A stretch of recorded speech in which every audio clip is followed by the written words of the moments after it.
per parlar-vos d'Emily Dickinson i el que jo diria és el seu exili.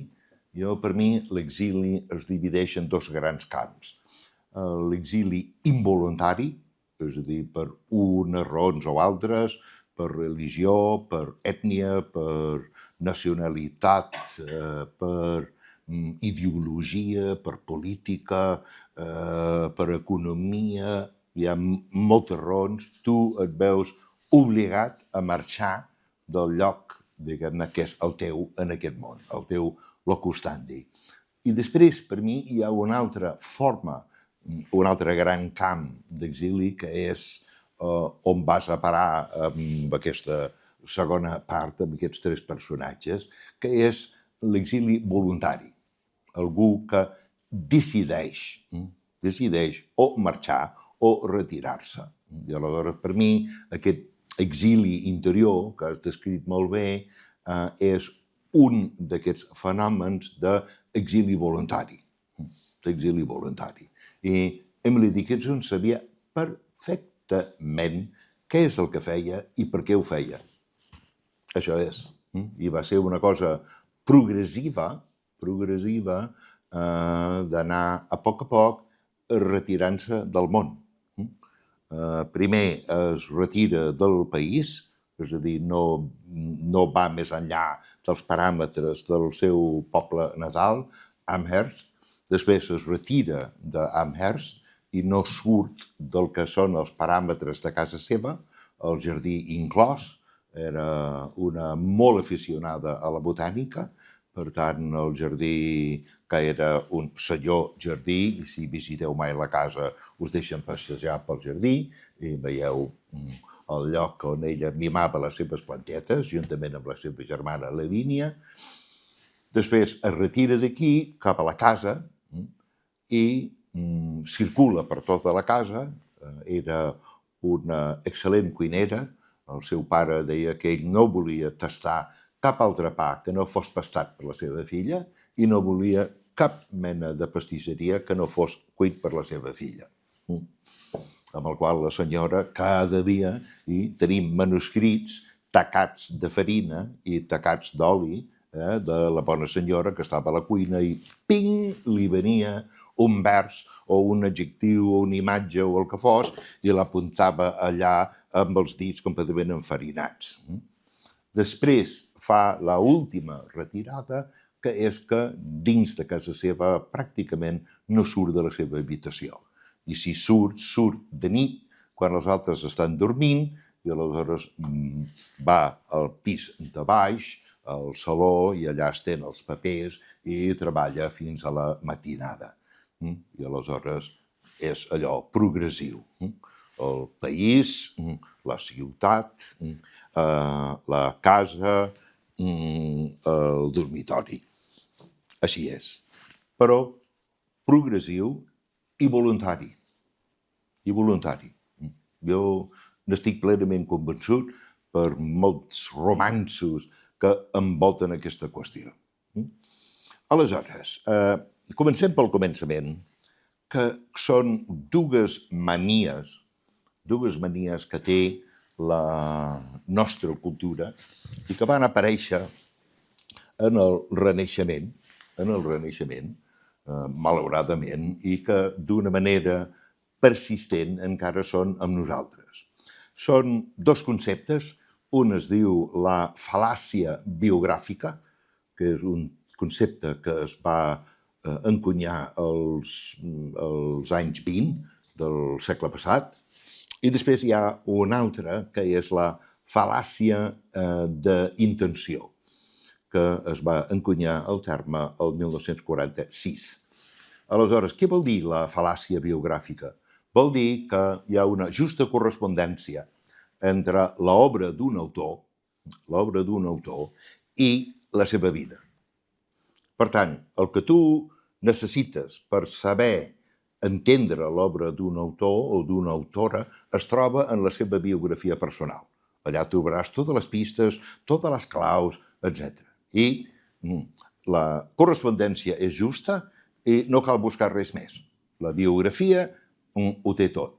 I d'aquí ve l'obsessió de la nostra cultura per tenir aquestes fastuoses biografies sobre els grans autors. Jo què sé, la biografia de Richard Ellman, de James Joyce, que és un clàssic en aquest sentit, és un llibre que són gairebé 1.000 pàgines. I després va editar la correspondència i els dietaris, és a dir, tota la informació biogràfica de Joyce perquè tu puguis entendre l'obra. Olé! O la biografia, la primera gran biografia de Marcel Proust, que és de George D. Painter, en 2 volumarros, on el que ell fa constantment és explicar-te la vida de Proust per dir-te, veus, aquest personatge del qual parlem aquí apareix al volum 2 a la pàgina 323. És a dir, és una biografia crítica on ell t'explica tot el rerefons autobiogràfic de la gran novel·la de Proust. Això és. Aquesta és la mania de la fal·làcia biogràfica, el qual és categòricament fals. No és veritat. No és veritat. No hi ha cap escriptor en el món que hi hagi existit mai que la seva biografia expliqui completament la seva obra. Que no, la seva obra el supera. Hi ha una part artística, hi ha una part imaginativa, diguem-ne, que el propi autor a vegades ni ho veu ni ho entén. Jo recordo perfectament que vaig tenir el privilegi d'assistir a una conferència pública de Jorge Luis Borges als Estats Units i al final feien preguntes del públic. I aleshores hi havia un jove que estava allà sacsejant la mà perquè li fessin cas i li portessin la carxofa i pogués fer la pregunta. I aleshores ell va asseverar de manera molt ardida, molt apassionada, molt abrandada, que ell trobava la influència directa d'un autor japonès i d'una novel·la japonesa d'aquest autor. Borges tenia la cara completament desencaixada i li va dir: la primera vegada que sento anomenar aquest autor és aquí mateix, ara mateix que vostè ho diu, i la novel·la aquesta li asseguro que no l'he llegida mai ni l'he vist referenciada mai enlloc. Però, si vostè troba que hi és, doncs bé serà que jo no ho he sabut veure i que hi és. I esclar, era Borges explicant que jo no tinc totes les respostes sobre la meva obra. Hi ha un marge, diguem-ne, de creativitat que va més enllà del que són les claus pragmàtiques, biogràfiques de la meva vida. Ja està. I l'altra, que és la fal·làcia d'intenció, és una altra d'aquestes tonteries, que el que explica és que l'autor o l'autora té una intenció a l'hora d'escriure una obra. I que l'obra, si l'estudiem atentament, podrem veure i revelar, desvetllar la intenció amb la qual l'autor el va escriure. I, novament, tot es resol amb aquesta intencionalitat. Doncs no és veritat. No és veritat. Això és. Si algú és aficionat a la Virginia Woolf, llegeixes els seus dietaris i ella t'explica com aquells textos tenen com una vida pròpia i que molt sovint el text que està escrivint la porta amb ella i ella no sap on va, no sap el que està fent, però senzillament té una necessitat imperiosa.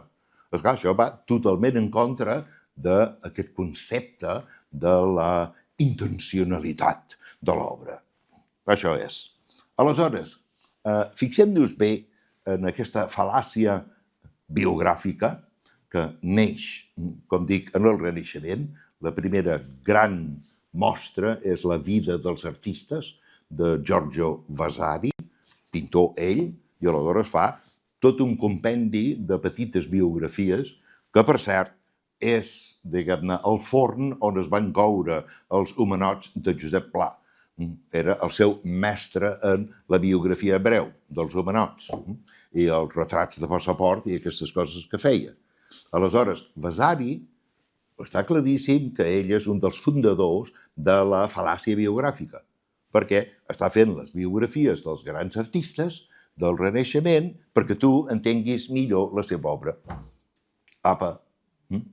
I això, al segle XVI, s'empesca aquesta idea, al segle XVII hi és, amb les primeres biografies modernes, al segle XVIII també, al segle XIX hi ha una explosió d'escriptura biogràfica.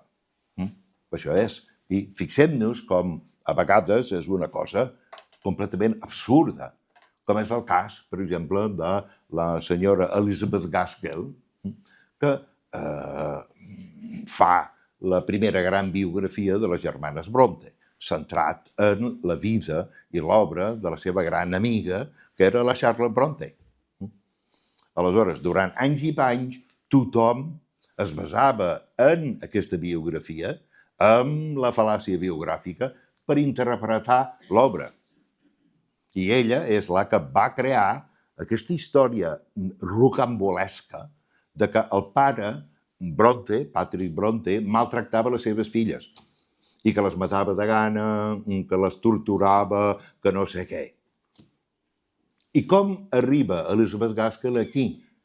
Arriba aquí perquè va entrevistar gent que van conèixer la família. I la seva font primera és una cuinera que per qüestions econòmiques van haver de despatxar. Patrick no podia costejar el que significava tenir una cuinera que visqués a casa seva. I aleshores la van acomiadar i la senyora es va emprenyar. I quan va l'Elizabeth Gaskell, diu, ara ve la meva venjança, i li explica un sopar de duro. Li explica, per exemple, que el pare les matava de gana, el qual és just el contrari. El pobre Patrick estava obsedit en que mengessin carn. I aleshores cada dia hi havia estofat perquè les nenes fossin robustes i saludables. És a dir, no té res a veure. I molta gent ha llegit les obres de Charlotte Bronte des d'aquest punt de vista d'un pare que tortura les seves filles. I, esclar, el Heathcliff de l'Emily Bronte deu ser una ombra d'aquest pare tirant. Per l'amor de Déu. I, esclar, a vegades la fal·làcia biogràfica et porta a territoris d'incomprensió de l'obra de la qual has partit. Aleshores, a vegades hi ha autors i autores que el que no volen és pertànyer a la faràndula literària. No volen, ho entenc perfectament, no volen sortir tot el dia, els mitjans no volen res de tot això. I aleshores desapareixen, es fan fonedissos. I el que venen a dir és la meva obra és autònoma de mi, és superior a mi. Aleshores, feu el favor d'entendre-vos amb la meva obra i no em busqueu a mi. Això és. Hi ha molts autors i moltes autores al llarg de la història que han fet això. Fixem-nos, Jane Austen, arriben a saber qui va publicar aquelles meravelloses novel·les, començant per Sentit i sensibilitat, quan ja havia mort. Què posava? La primera novel·la, Sentit i sensibilitat, es publica anònim. La segona obra, Orgull i prejudici, posa, en lloc del nom de l'autor, posa de l'autor en masculí genèric, de l'autor de Sentit i sensibilitat, i així successivament. I va ser un nebodet que va fer un perfil biogràfic quan ell havia mort. Ella no tenia cap ganes de remenar el cul en públic. I fixem-nos, hi ha un moment, cap al final de la seva carrera, que el rei d'Anglaterra llegeix la seva obra i la troba esplèndida. I la convoca a Palau per conèixer-la. I la senyora hi va és molt educada, compleix amb tots els requisits de protocol i se'n va emprenyada com una mona de que he fet aquí el ridícul. Li dedica la novel·la a sa majestat i mai més va voler res de la Casa Real. No, jo vaig pel meu cantó. Jo sóc independent. I la meva obra és independent de mi. I hi ha molts autors que esborren les traces de la seva vida. Això és. I el públic lector, per la mania de la fal·làcia biogràfica, volen saber. Volen saber. Vull més informació. Vull poder interpretar correctament l'obra. I fixeu-vos, ara mateix s'acaba d'estrenar una pel·lícula que és una bestiesa, com una casa, que es diu El cautivo, que és sobre les experiències de Cervantes en el seu captiveri. I és una pel·lícula que la tesi és que ell era gay. Per l'amor de Déu. Per l'amor de Déu. Que hi havia molta homosexualitat en el món del seu captiveri, sí, que el seu captor ho era, sí, i tota una sèrie de coses, però no hi ha cap demostració creïble que ell, diguem-ne, practiqués l'homosexualitat. És tot invent. I li engalten. La pel·lícula funciona com si ara us explicaré l'autèntica veritat del senyor Cervantes. Doncs malament. Malament. Si l'autor vol desaparèixer o vol separar la seva vida de la seva obra, que ho faci. Que ho faci. I quin problema hi ha? El que estan dient és la meva obra val per ella mateixa i no necessito res més. Llestos. I aquest és claríssimament el cas d'Emily Dickinson. Això és. Fixem-nos que aquesta foto, que és l'única que sabem que és de veritat d'ella, hi ha hagut un parell o tres de fotos que han dit mira, és una foto desconeguda d'Emily Dickinson, però no tenim la certesa que ho sigui. Aquesta sí que ho és. Li van fer, a insistència de la família, que van cridar el retratista i aleshores anaven fent foto en conjunt, que ha desaparegut, i després personatge per personatge. I n'hi ha aquesta d'ella, una de la seva germana, un del seu germà, i així n'ha fet. Molt bé. Ella, en una carta a una mica un dels seus mentors literaris, el senyor Thomas Wentworth Higginson, que no l'ha vista mai a la Emily Dickinson i li diu explica'm com ets, que em pugui fer una idea de com ets. I aleshores li comença a explicar unes coses tremendament poètiques, com tinc els colors, els ulls, de color de les últimes gotes de xerès que queden a la copa.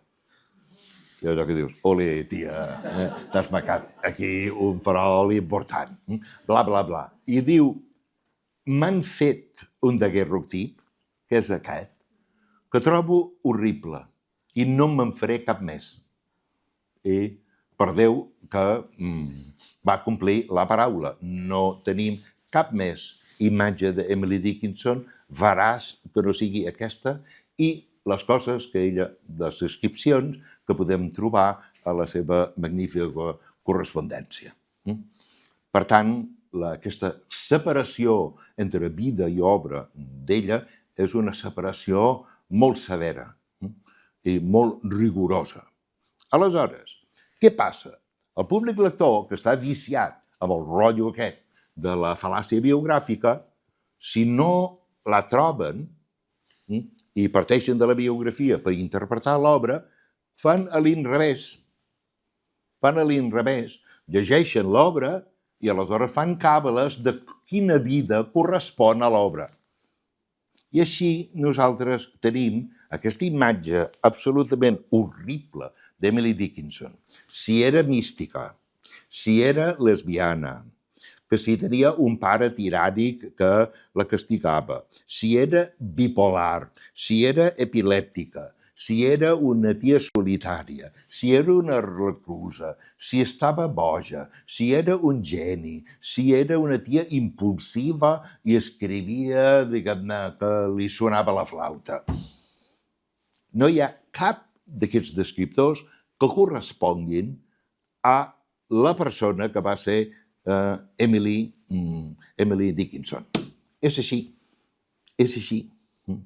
I fixem-nos, no sé si vau veure una pel·lícula del 2016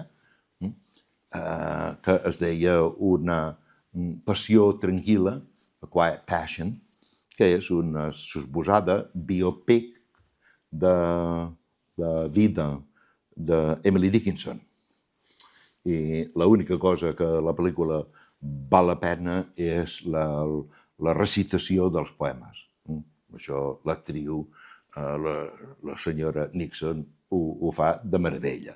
La resta és una porqueria per llançar a la primera paperera.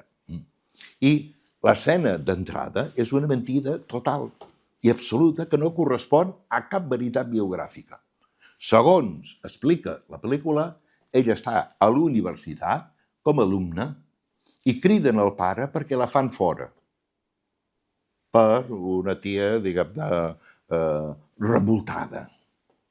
I el pare, amb el cap cot, va buscar aquesta filla díscola i se l'emporta a casa. La veritat quina és?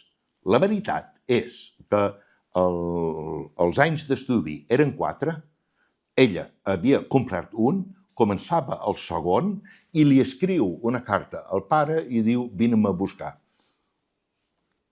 I el tio va a la universitat a recollir-la i la directora de la universitat, paranoies, li diu és que l'ha de convèncer perquè s'hi quedi. És una alumna magnífica.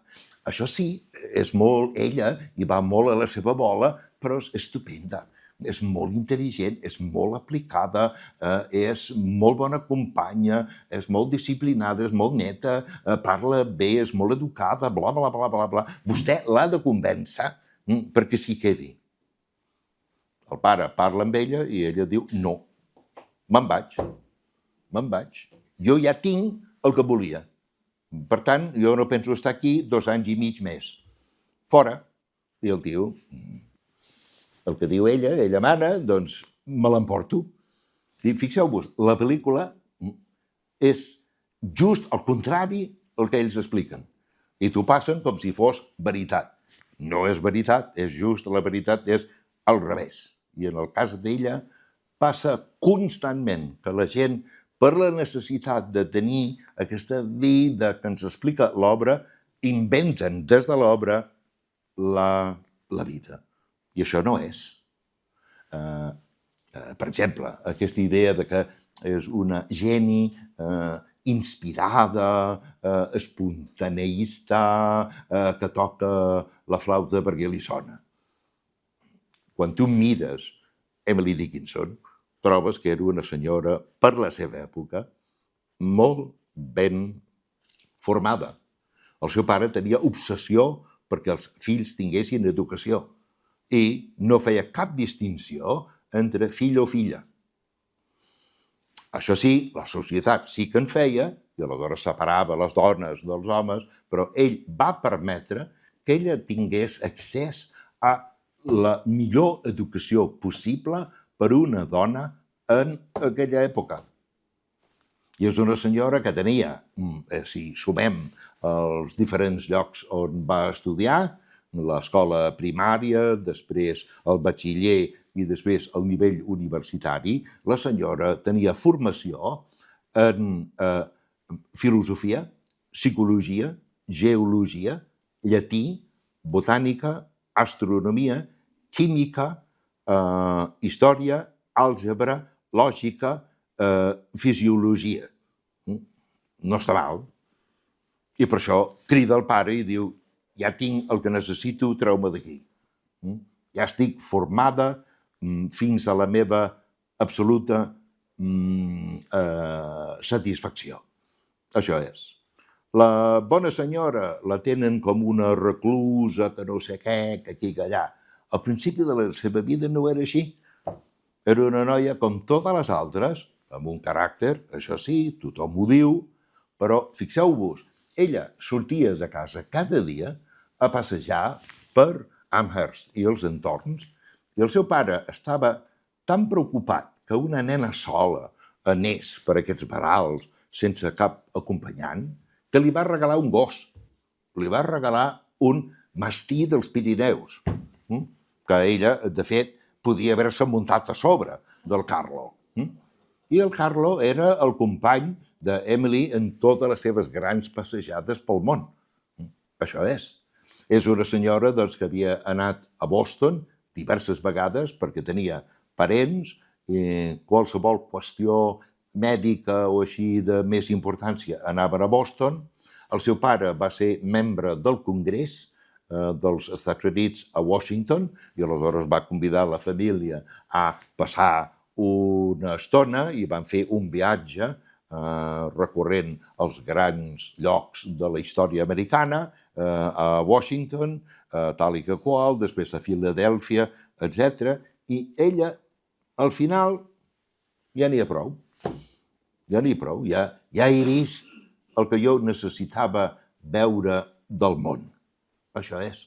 És a dir, hi ha una primera part de la seva vida que arriba cap a la dècada dels 1860, ella neix el 1830, per tant, del 30 a la dècada dels 60 és la part, diguem-ne, en què ella és expansiva, va cap als altres, va cap al món i que es forma, que va a tertúlies, que parla, que canta, que participa en concerts. Fins i tot va guanyar un premi en la fira local per als pastissos que feia. Va guanyar el primer premi. És la nostra Emily Dickinson.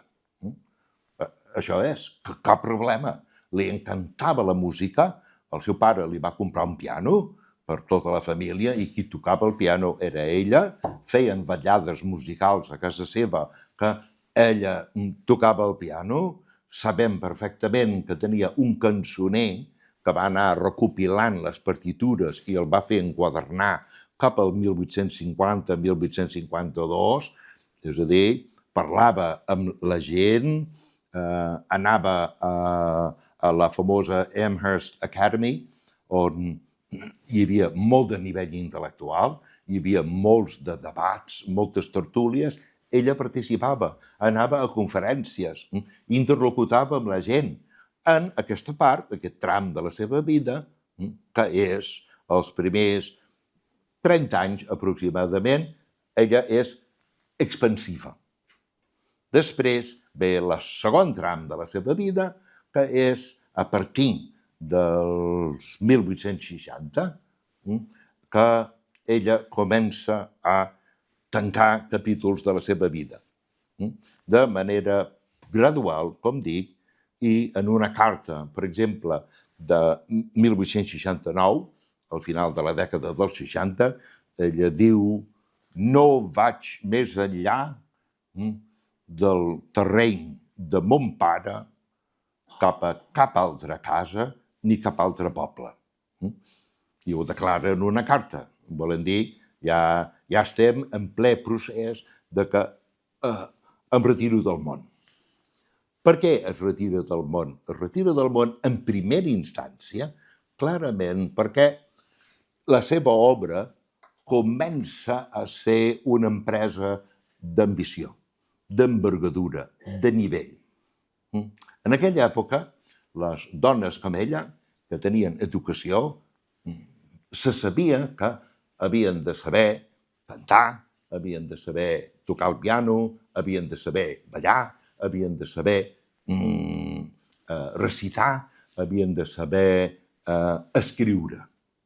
I moltes dones escrivien dietaris, poemes, el que sigui, però en plan amateur, per felicitar les festes. És a dir, el primer poema que nosaltres coneixem d'Emily Dickinson, que és de 1850, és una felicitació pel dia de Sant Valentí, el dia dels enamorats, que a sobre és un poema que li porta molts de problemes. Però això era el que ella feia. feia el que s'esperava d'una dona jove, ben formada, culta, de bona família, doncs sabia escriure i felicitava el Nadal, si algú es casava li feia un epitalami, que si venia el dia de Sant Valentí, el dia dels enamorats, enviava un poema i així anar fent. Però de cop i volta, que és a la dècada dels 1860, se n'adona que això no és la típica dedicació amateur d'una dona de casa bona, que hi ha alguna cosa més. I aleshores se li encén la bombeta que ella és poeta, i és una poeta de veritat, i que això requereix una dedicació abnegada i constant. I aleshores, una de les primeres raons per les quals ella es retira és per tenir el silenci, la quietud, la tranquil·litat per dedicar-se a fer aquesta obra. Fixem-nos que aquí, en aquests 3 volumots, hi ha els 1.789 poemes que va escriure i es calcula que això és el que queda d'una documentació que arriba a 5.000 pàgines de manuscrites, d'esborranys, d'intents, de fracassos, de versions, de tal. Això és. I això requereix temps, requereix dedicació. És a dir, que aquesta senyora li sonés la flauta, no hi ha res més lluny que això. Perquè feia versions i després corregia i es veu clarament quan mires el material manuscrit que aquesta senyora estava tot el dia. És a dir, estava a la cuina i ping, li venia un vers i l'apunta en l'envoltori de la farina. Tot tacat, com hem dit abans. Hi ha altres moments que no fa pas gaire d'aquest material manuscrit van publicar tots els sobres de cartes que ell aprofitava per apuntar versos. És a dir, estava llegint la correspondència i escrivint cartes i pam, li ve un altre flash d'aquests i aprofita el sobre per apuntar. Això què vol dir? Vol dir que estava tot el dia, dale que te pego, per bastir aquesta ingent obra de 1.789 poemes. Aleshores, en primer lloc és per, diguem-ne, poder dedicar-se amb ambició, amb detall, a la seva obra. Després hi ha una segona qüestió, que és la qüestió que ella sap perfectament com és el món literari que l'espera i que el que ella fa és marcadament diferent del que estan fent tant els homes com les dones. Ella, sobretot, li interessava la veu de les dones escriptores. I Mercè Riera, en la seva antologia, gosa dir una cosa que no és veritat, que és que ella llegia molt poc i sabia molt poc. I això no és veritat. Era una pèrfida i era una tia que competia amb les altres poetes. I sempre estava espiant a veure les dones que escrivien per mesurar-se. I se n'adonava que, esclar, que pobretes, el que elles escrivien no té res a veure amb el que ella escrivia. I després va trobar, evidentment, l'obra de Walt Whitman i, escuetament, en una carta on algú li pregunta «Estàs al cas del fenomen aquest de Walt Whitman?»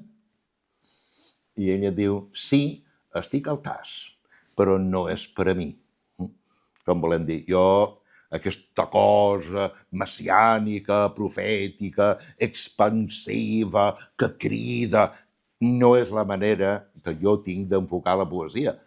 Però Whitman ja el coneixia, Emerson el coneixia, Melville el coneixia. Per què? Perquè a casa seva eren persones molt cultes, lectores totes. La seva cunyada era una senyora que devorava els llibres, vivia en un poble que era una ciutat universitària, la seva família estava implicada en el funcionament de la universitat. Així és, el seu germà era l'advocat de la universitat i el seu pare estava en la junta rectora de la universitat. Això és. I ella va anar a l'escola, que era la Amherst Academy, que era una escola preparatòria perquè entressin a la universitat, amb el qual, esclar, tenia accés a una biblioteca extensíssima i a una comunitat intel·lectual de primera magnitud. Per tant, i tant que sabia el pack que s'hi donava en el món de la literatura. Això és. Però no li agradava gens. No li agradava gens. És una tia, diguem-ne, que el tipus de literatura que es feia no era per mi. I fixem-nos, aquí hi ha un poema, que és el que dona títol al llibre, que és el poema 260 dels 1700 i pico, i, evidentment, és un poema que dona el seu parer sobre l'escenari literari. Jo no sóc ningú. Qui ets tu? No ets ningú tampoc? Aleshores ja som dos. No ho diguis, o xerrarien, saps? Que trist ser algú.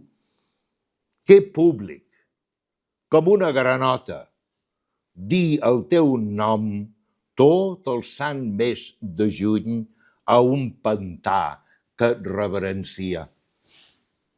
I aquí es veu clarament que tota aquesta part de projecció, de manifestació pública de la personalitat del poeta, amb ella és que li repugna. Ella vol ser ningú, com la bona gent. Ella no vol destacar per sobre de ningú. I troba que en aquesta època, a causa del romanticisme i el tardoromanticisme, una de les coses que havies de fer era fotre el número. Fixem-nos, Percy Shelley va i diu, ho diu, els poetes són els legisladors ignorats de l'univers. Toma. Rubén Darío, oh poetes, torres de Dios. Per l'amor de Déu. Per l'amor de Déu. I ella això ho trobava absolutament repugnant. Això què té a veure amb el valor intrínsec de la teva obra, de la qualitat intrínseca? I si estàs tot el dia remenant el cul en públic, no tens temps de fer l'obra com l'has de fer. No et pots dedicar. Així de senzill. Ella, per exemple, que havia llegit l'obra d'Alfred Lord Tennyson, hi ha una anècdota de Tennyson que tota la vida aspirava que la reina Victòria li concedís un títol. I finalment li va concedir un títol. I el va fer Lord Alfred Tennyson. Aleshores, se sap perfectament que quan li van concedir el títol estava tan content, però se li presentava el problema de com havia de presentar-se en societat. I aleshores es veu que els veïns pensaven que li faltava un bull i anava pel bosc passejant dient Alfred, Lord Tennyson. Lord Alfred Tennyson. I anava assajant com es presentaria en societat a la cort. Això, Emily Dickinson, és que no. Això és fer el ridícul. Això vol dir que no ets poeta. Ets una altra cosa. Ets un polític. Ets, diguem-ne, algú que li agrada estar en la presència pública constant. No fer una gran obra que durarà. I aleshores, una altra raó per la qual ella es retira és que veu la diferència clara entre les actuacions dels poetes i la seva obra, el resultat de la seva obra, i la seva actuació personal i la seva obra personal. Són oli i aigua. Ara bé, això no vol dir, en absolut, que hem d'agafar aquesta imatge de la pobra Emily Dickinson que patint i frenant-se i reprimint-se de publicar. No li van demanar en diverses ocasions i el seu famós mentor, Higginson, cap als 1870, quan comença a veure el gruix de la seva obra, li prega, li implora, publica per l'amor de Déu.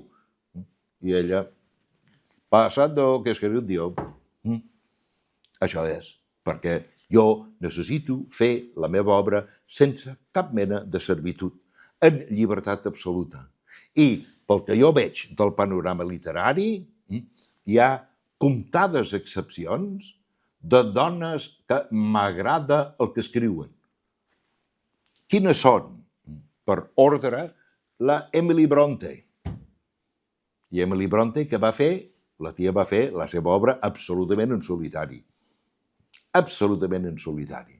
Fins al punt, diguem-ne, que hi ha un moment a la història familiar de les Bronte en què hi ha un espavilat que ha fet una obra i ha signat amb el pseudònim d'una de les germanes. Aprofitant la bona venda de Jane Eyre, una altra novel·la de l'autor aquest, i li agafa el pseudònim. I aleshores Charlotte, que era molt orgullosa, diu, s'ha acabat. S'ha acabat. Anem a Londres i revelem qui som darrere de les obres. I aleshores vol la Charlotte que hi vagin les tres. Que hi vagi ella, que hi vagi l'Emily i que hi vagi l'Anne, la petita. I Emily es nega en rodó. Que no, jo no vull tenir res a veure amb la faràndula literària i totes aquestes coses. I escrivia realment, com qui diu, d'amagat, tant la seva gran obra poètica com la seva novel·la. Això és així. Compartia algun passatge, algun poema a les seves germanes, però no tenien les germanes mateixes que treballaven cada nit al mateix lloc, que la seva obra tenia tal nivell o tal magnitud, perquè tot ho portava en secret. I aleshores, clar, ella, Emily Dickinson, troba que decreta que en el seu funeral es llegeixi només un poema, no pas seu, sinó d'Emily Bronte. Una altra que li agradava, Elizabeth Browning, que era una tia, aquesta sí, molt bel·ligerant. Elizabeth Browning deia sempre allò d'aquella famosa cançó de l'any 46 d'un musical que diu una dona, tot el que tu vulguis fer, jo ho puc fer millor. Això és Elizabeth Browning. Era molt competitiva. I aleshores el que ella volia fer era totes les grans fites de la literatura masculina, igualar-la o superar-la. I aleshores, un per un, a veure, els sonets de Shakespeare, muy bien, una de les grans fites de la literatura anglesa. Molt bé, jo faré els sonets igual en aquests, però des d'un punt de vista de dona. I fa els sonets del portuguès, que és una obra esplèndida, que a més teniu una bona traducció en català fet per la Dolors Udina, etc. Un altre, George Eliot. George Eliot, pobreta meva, es deia Mary Ann Evans. I pel que escrivia no gosava posar el seu nom. Perquè en veure el nom de dona i els temes que tractava, l'haguessin linxat.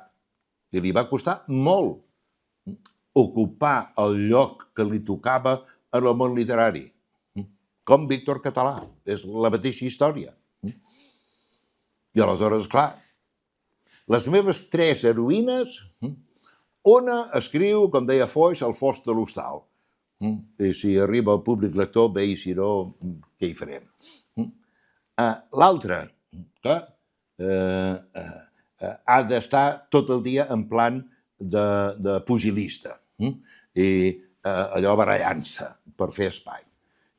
i l'altra que s'amaga per les cantonades, que no s'assabentin que és una dona que diu aquestes coses tan tremendes sobre la vida i sobre els homes i les dones. I aleshores, clar, jo, si surto a la palestra amb això que jo he escrit, em matxaquen segur.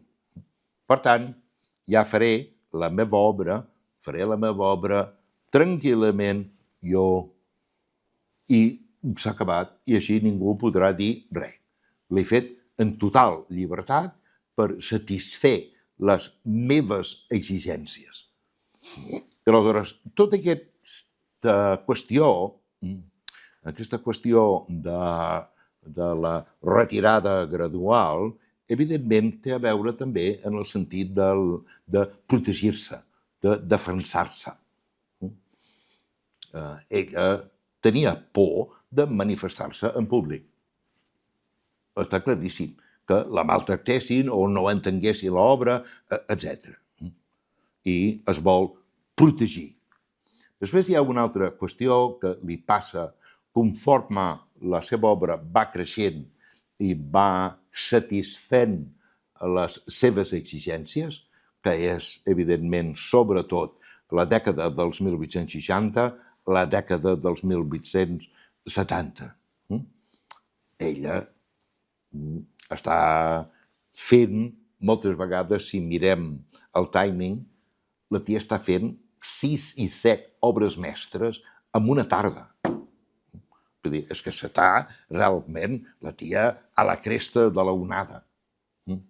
I cada vegada està més hipersensible i cada vegada es protegeix més. Hi ha una qüestió, una anècdota, que es veu claríssim el que li passa, que és que no vol ser un espectacle humà.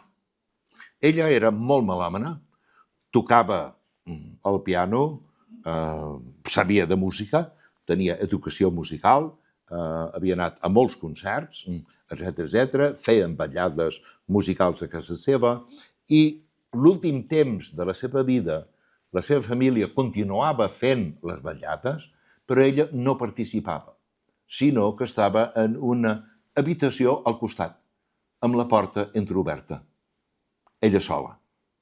I això és claríssimament, ella no vol ser un espectacle públic de la seva reacció, de la profunda sensibilitat davant de la música. Ella vol estar lliure de rebre l'impacte de la música sense cap pressió de ningú al voltant. Això és típic, i és típic d'aquesta retirada. Cada vegada està més distanciada del món on viu, cada vegada la seva obra està més perfecta com ella la vol, cada vegada està més hipersensible. Aleshores, com començava a dir, no cal pensar en la pobra Emily Dickinson. En absolut, en absolut. Hem de pensar que d'aquesta obra ella sí que va arribar a la publicació. No de manera comercial, no de manera pública. Publicar en el sentit de donar a conèixer a través de la correspondència. A través de la correspondència. El que passa que el que ella volia era triar els lectors. Jo no vull que la meva obra arribi a, diguem-ne, qualsevol lector, perquè aquest qualsevol lector és possible que castigui la meva obra perquè no està per entendre la meva obra. Amb el qual triaré qui serà els meus lectors. Que era la seva cunyada, hi havia, nosaltres sabem, a través de la correspondència, que va enviar més de 400 poemes a destinataris diferents.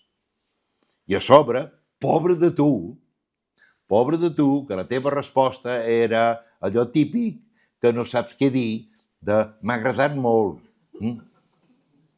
Després t'increpava la tia i contestava, tu creus que això és una resposta a sobre de que et faig el regal d'un poema inèdit i m'has de dir m'ha agradat molt, això no serveix de res. Va, digues alguna cosa de profit. I aleshores l'altre, contestava alguna cosa. Bé, anem bé, més, vull més. És a dir, era una dona molt obsessiva i molt insistent. Hi ha la famosa anècdota que quan el seu mentor, el senyor Higginson, finalment la veu i va a casa seva a una visita, li escriu a la seva dona, després, diu, mai a la vida m'he sentit tan xuclat per una persona. Per sort, no l'hauré de veure més.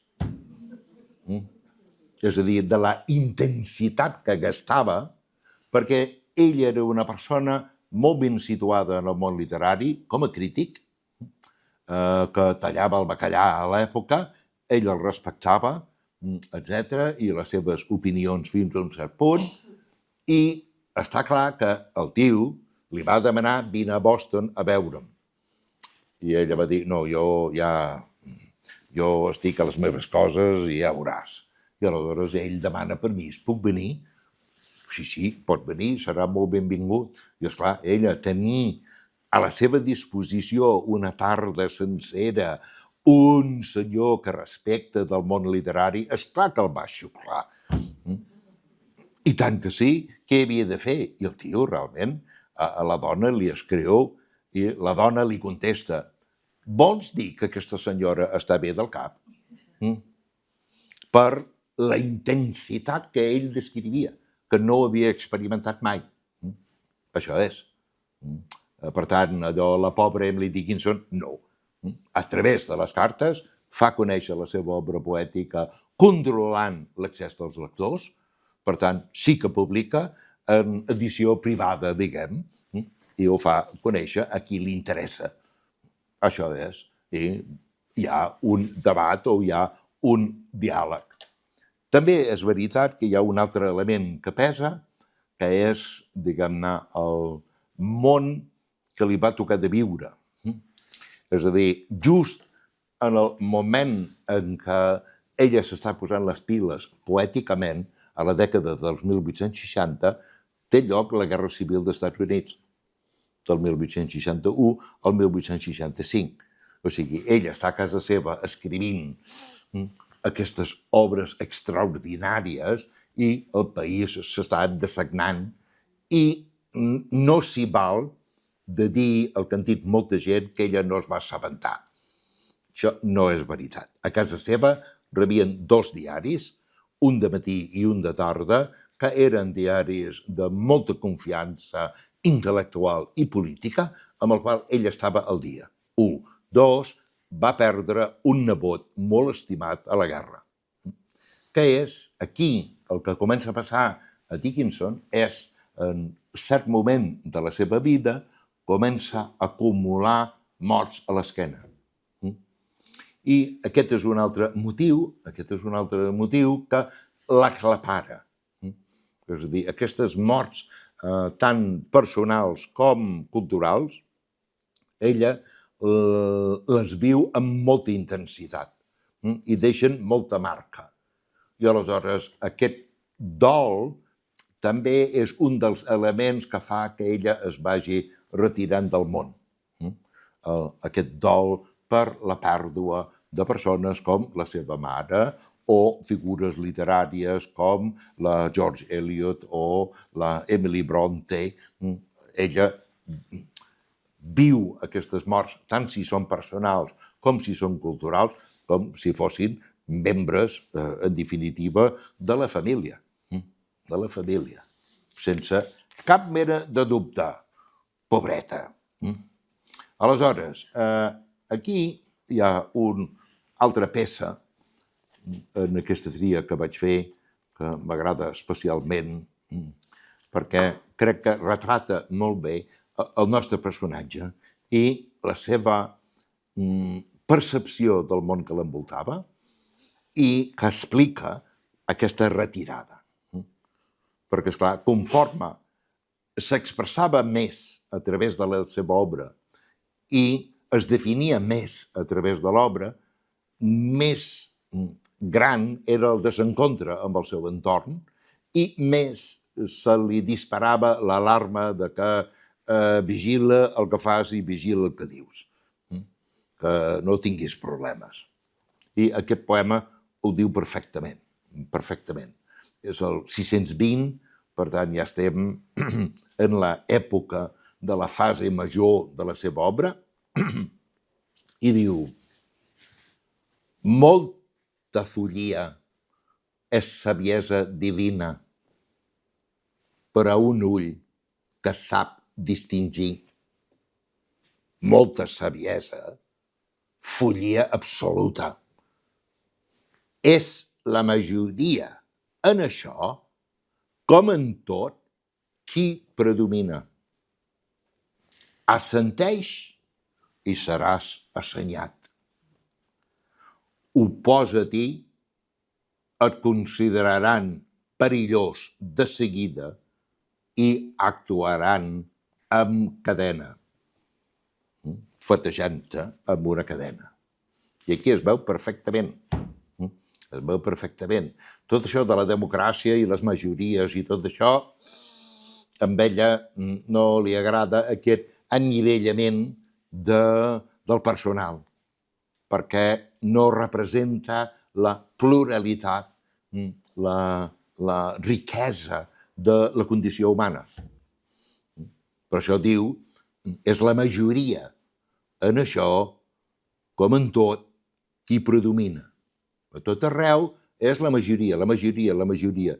I les persones que som diferents, com jo, que no entren, que no tenen dret, i aquí diu, assenteix, és a dir, dona-los la raó, apunta-t'hi al parer de la majoria i seràs considerat una persona assenyada, una persona com cal. Diu, oposa-t'hi, et consideraran perillós de seguida. Sonaran totes les alarmes i totes les llums vermelles faran pampallugues i actuaran amb cadena. Et vindran o a encadenar o, diguem-ne, a maltractar amb cadenes. Això és com ella se sentia. I cada vegada que s'autoafirmava més, que trepitjava més fort, més gran era l'abisme que la separava del seu món, amb el qual era molt lògic que, 1, es protegís, 2, que es distanciés, 3, que es dediqués al que realment li importava, que era fer aquesta obra. Aleshores, un es pot preguntar com és que hi ha aquesta imatge que no correspon i, en part, és culpa de la seva família. La seva família, quan ella va morir, la seva germana Lavínia, que eren molt properes les dues germanes, però molt diferents de caràcter, de comportament, de tot. La Lavínia va ser la que va trobar, endreçant la seva habitació, va trobar les capses amb els manuscrits. I aleshores la Lavínia tenia la idea que per fer-li un homenatge a la germana, la família estava obligada a publicar l'obra. I aleshores van buscar el mentor, el senyor Higginson, i algun col·laborador més, i van fer una primera antologia, el 1890.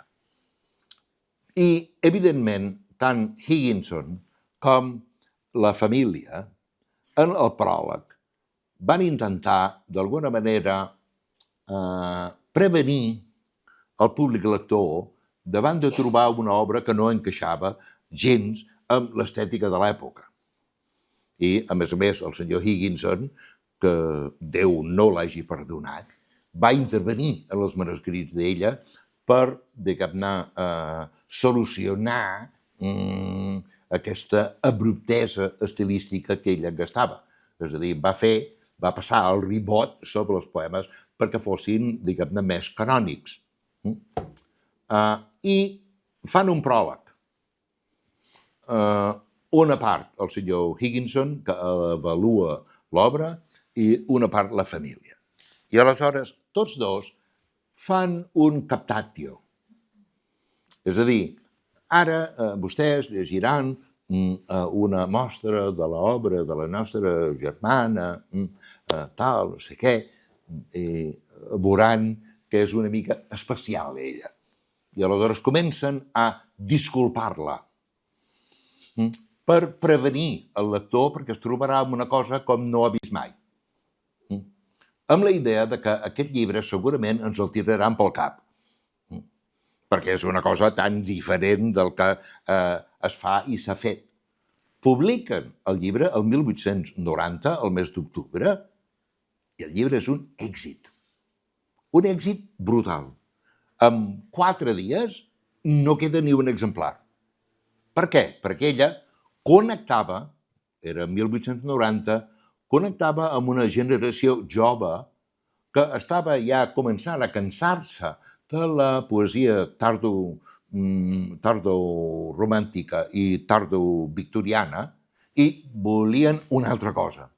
I aquesta altra cosa, una cosa diferent, nova, renovadora, trencadora, era aquesta senyora de la qual no havien sentit parlar en la vida.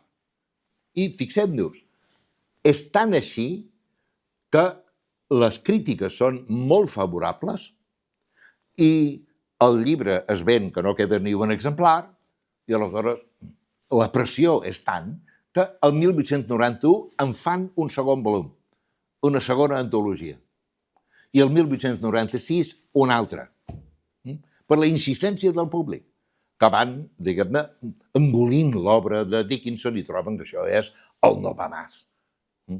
I quan arribem al segle XX, que es renova la generació familiar que té cura de l'obra d'ella, que són gent jove, que connecten amb la sensibilitat de la seva època, Emily Dickinson només fa que pujar, fins a ser finalment una clàssica, i una clàssica irrefutable. Era una clàssica moderna ja a principis del XX, però hi havia el problema textual, el problema de que les transcripcions dels poemes no eren de fiar. Això trigaria anys a venir i vindria el 1955. La pobra va morir el 1886, en què finalment hi ha un editor que va als manuscrits i veu com han manipulat els manuscrits, han canviat paraules, les han puntuat, han eliminat majúscules, no sé què, és a dir, han mirat de fer de la Emily Dickinson una poeta més o menys empassable.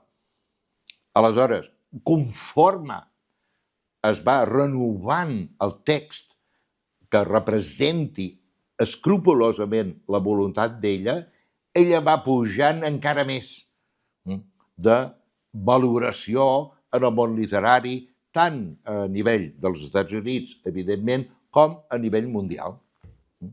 I la prova està en que en català hi ha 2 versions integrals de l'obra d'Emily Dickinson. A hores d'ara, i allò que diu, mare de Déu, a falta d'una, 2, fot-li. I això està molt bé, vol dir que és una obra encara viva, una obra encara vigent, i una obra que jo crec que nosaltres, sense els prejudicis de finals del XIX i principis del XX, nosaltres estem en millor disposició per entendre-la del tot. És molt més contemporània nostra del que ens pensem. Això és. I tota aquesta imatge de la tia loca que vesteix vestits de piqué blanc i es passeja per casa seva i que no toca ni quarts ni hores, no té res a veure amb la imatge real que se'n desprèn de llegir la seva obra atentament. I finalment tenim l'edició decent de les cartes, 1, i tenim l'edició decent dels poemes, conforme ja ens podem encarar ben armats amb l'obra d'ella.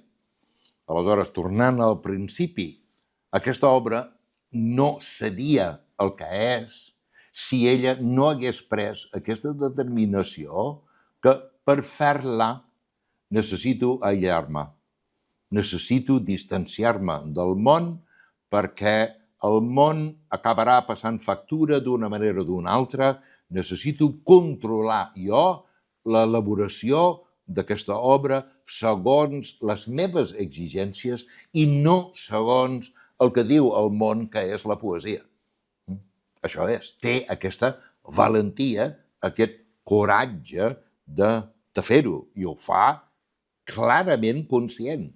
Aquesta idea que és una tia tocada, que senzillament es va retirant del món en plan monja de claustre, això no és veritat en absolut. Era una dona molt viva, una dona amb molt sentit de l'humor, una senyora, diguem-ne, quan entrava a les sales, la gent li encantava, perquè era molt corrent, era molt divertida, era molt vivaç, etc. I senzillament hi ha una cosa a la qual m'he de dedicar, una cosa que jo necessito fer i que m'exigeix tota la meva atenció i ha de ser el pal de paller, el centre de la meva vida, i tot el que faig ha de girar a l'entorn d'això d'aquí. Per això hi ha un poema que ella escriu que diu: aquesta és la meva carta al món, el món que no em va escriure mai. Això és. I des de la meva llibertat absoluta, que és el que ella buscava. I una última cosa que hem de pensar és que ella arriba al món literari en un moment dramàtic, per un costat, que és la Guerra Civil, però per l'altre és un moment de gran bonança a nivell cultural i a nivell literari. Per què? Perquè la literatura americana, després de la Guerra d'Independència, que s'acaba el 1783, hi ha un intel·lectual públic, que és un lexicògraf, el famós Noah Webster, del famós diccionari Webster, que Webster diu a nivell cultural hem d'arribar a fer una altra revolució perquè a nivell cultural siguem tan independents com ho som a nivell econòmic i polític. I hem de canviar d'armes. Seran les armes artístiques. I aleshores el que demana Noah Webster, i era un home conegudíssim a nivell públic, tenia un superimperi de negoci, de controlar tots els llibres que es feien servir per ensenyar, llegir i escriure a totes les escoles del país, amb el qual tenia una fortuna, tenia el gran diccionari Webster de la llengua, que, fixeu-vos el títol, es diu el Diccionari Americà de la Llengua Anglesa. O sigui, la llengua anglesa al final, el furgó de cua, l'americà. I era molt indepe, però molt.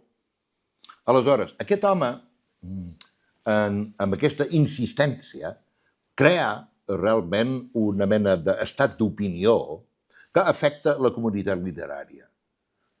A finals del 18, molt començaments del 19, en què cal fer una literatura americana i americanista. I aleshores, resultats. Segur que alguns de vosaltres l'heu llegit, l'último mohicano.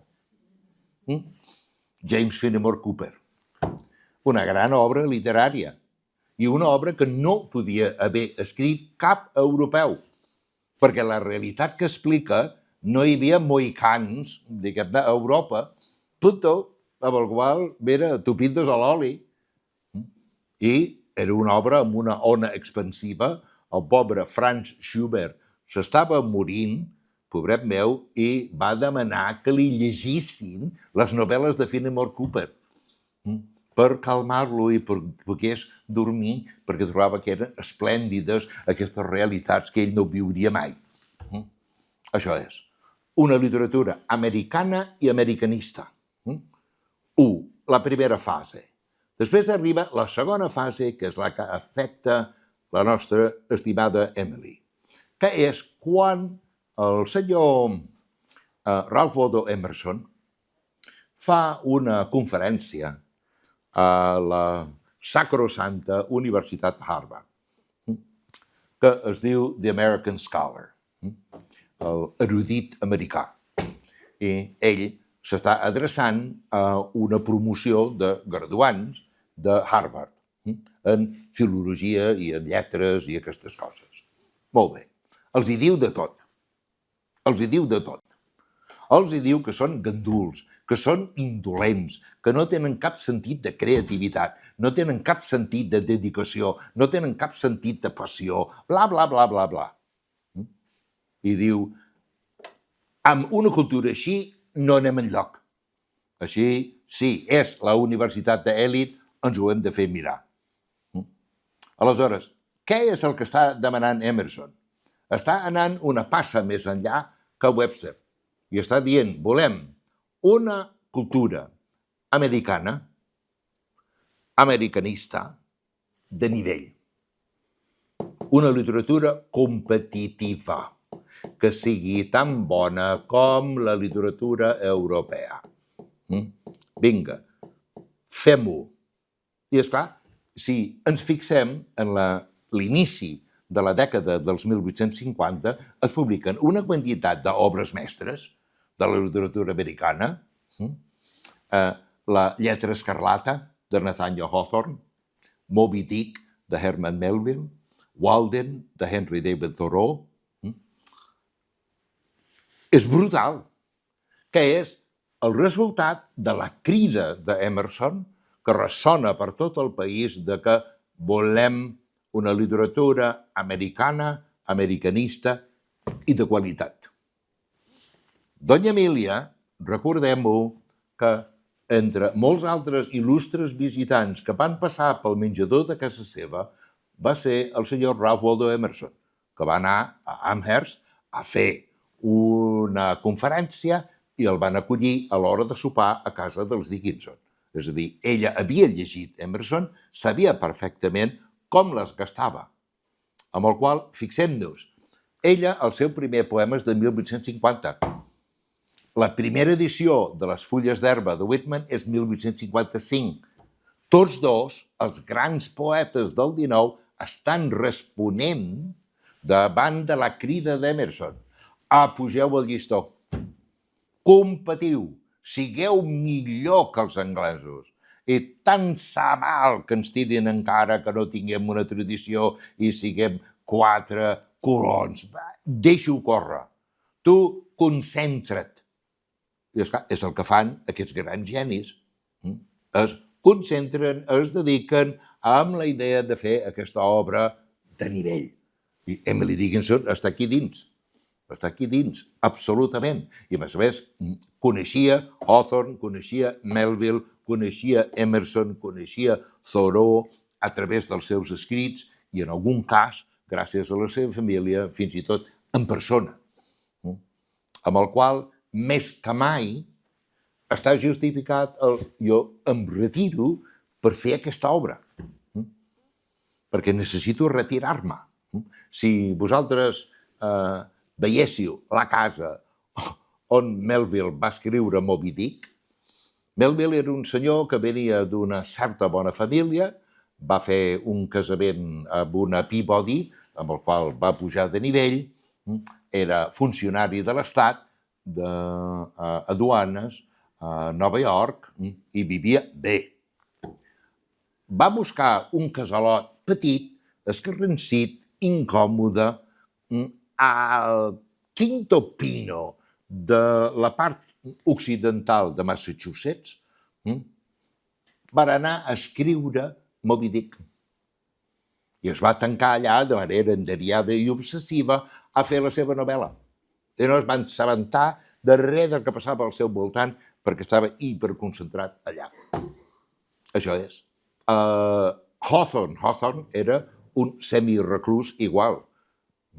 La gent mai li va tirar encara, però ell era així. Henry David Thoreau sempre estava pels boscos perdut. És a dir, la societat em sobra bastant. I tots amb la mateixa dèria. obra americana, americanissa i de qualitat. Amb el qual podem veure al final que la senyora Dickinson és completament comprensible en termes racionals que s'anés retirant, pum, pum, pum, pum. Primera, la ona expansiva, gaudeixo del món, xuclo el món, em formo, sé el que necessito saber.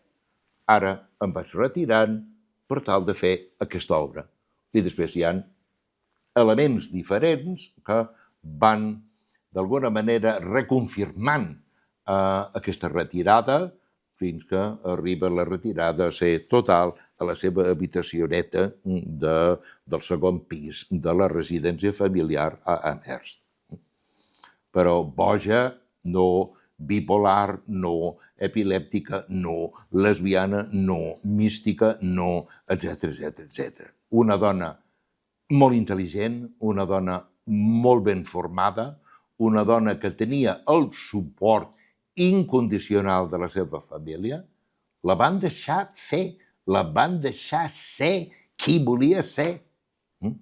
No la van obligar mai a casar-se, no la van obligar a anar a l'església, perquè part de la retirada és que ja li va dir al pare aquest diumenge no vaig a missa i no aniré més. El pare acata la voluntat de la seva filla. Això és, ningú li va tirar mai en res, encara res de les seves particularitats. La deixaven fer. I això que no tenien ni idea del que ella estava cuinant a la recàmera. Ningú ho sabia. Sabien que escrivia, com tota dona educada d'aquella època, però no sabien la seriositat de l'empresa, la magnitud de l'empresa. Però deixa-la fer, deixa-la fer. El seu pare la respectava fins al punt que ell era advocat i notari i ella contrasignava els documents del seu despatx. Si era tan tòtila i tan tonta i tan mística i tan no sé què, mai de la vida li hagués confiat la lectura i la contrasignatura dels documents que sortien del seu despatx. Així de senzill. I esclar, som nosaltres, com a societat, que hem tingut un interès morbós en la seva vida, que ens expliqui la seva obra, que l'hem distorsionat, el qual també negativament repercuteix sobre l'obra i dificulta l'accés i la comprensió. I, sortosament, ara estem en el bon camí amb aquestes dues meravelles per tirar endavant i conèixer-la com cal. Moltes gràcies.